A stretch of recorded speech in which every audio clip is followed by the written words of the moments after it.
சபரிமலைக்கு பிறகு பழனிக்கு போவது ஏன்? சபரிமலைக்கு சென்று வந்த பிறகு பழனிக்கு செல்லும் பழக்கம் பல பக்தர்களால் கடைபிடிக்கப்படுகிறது. இதற்கு ஆன்மீக மற்றும் மத ரீதியான காரணங்கள் உள்ளன. சபரிமலையில் வணங்கப்படும் ஐயப்பன் மற்றும் பழனியில் வணங்கப்படும் முருகன் இருவரும் சிவபெருமான் மகன்களாக கருதப்படுகிறார்கள். ஐயப்பன் பிரம்மச்சாரி விரதத்தில் இருப்பவர். முருகன் இளமை, பக்தி மற்றும் ஆற்றலின் அடையாளமாக விளங்குகிறார். பழனி புத்துணர்ச்சிக்கு திருத்தலம். பழனி முருகனின் 6 படை வீடுகளில் ஒன்றாகும்.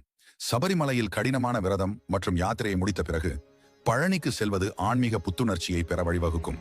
பழனியில் முருகன் தண்டாயுதபாணி வடிவில் ஒரு கையிலே தண்டத்தை பிடித்து துறவி நிலைமையில் காணப்படுகிறார்.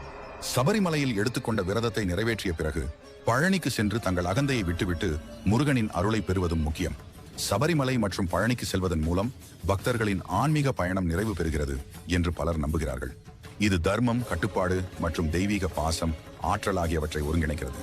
இந்த நடைமுறை வாழ்க்கையில் ஆன்மீக மற்றும் உலகியலான முன்னேற்ற